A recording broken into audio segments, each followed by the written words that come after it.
The deadlock over the future of the Irish border has meant that in the multirope tugofwar contest that is the Brexit negotiations, some strenuous pulling by our closest neighbours has been overlooked here. At the end of one rope is a frustrated Mike Russell, Scotland's Brexit minister.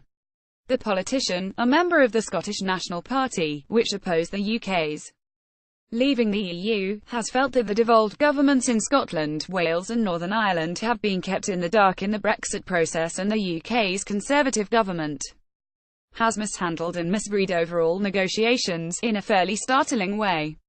Ireland and Europe are the two issues that have essentially bedevilled the Tory party for 150 years. Theresa May has shown a particular genius in bringing the two of them together. Russell tells the Irish Times on a visit to Dublin, "They are faced with the most difficult task that a UK government has ever faced. They are ideologically divided and they have no clear vision of what they want to achieve." For Russell, the UK government has not realised that more than an idea on the table is required in the talks, and the unpreparedness of May's government has mired the process. How can you negotiate with people who do not know what they want, or who know what they want and don't know how to get there? He ponders, sipping a coffee in a Dublin hotel. The complex untangling of the UK's relationship with the EU has serious consequences for the future of the governments in Edinburgh, Cardiff and Belfast, yet Russell had to wait 6 months to receive the British government's EU withdrawal bill, which requires the legislative consent of the Scottish Parliament. So it is that lack of thinking through and of preparation. The UK civil service is a good civil service, so you must assume that the political leadership is lacking, he said.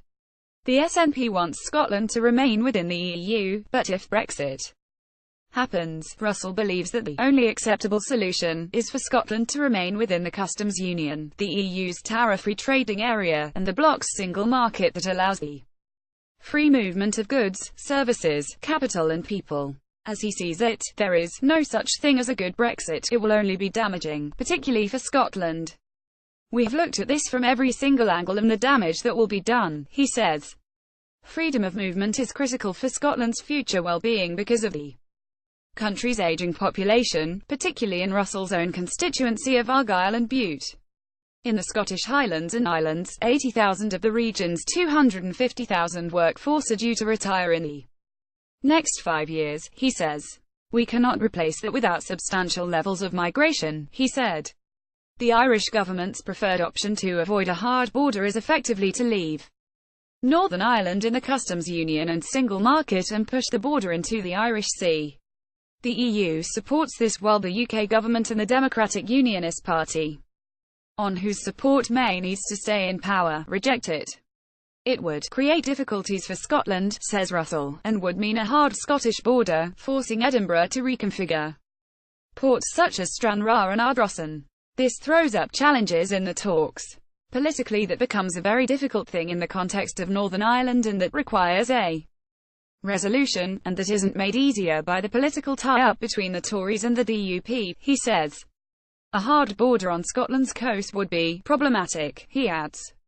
"I don't want to make any solution harder. We are not at the table on this. We don't have deal breakers in that regard, but there are practical issues to be resolved. If Northern Ireland were to remain in the single market and the customs union, Russell believes that, short of staying in the EU, it would be an ideal situation for Scotland to be part of this unit.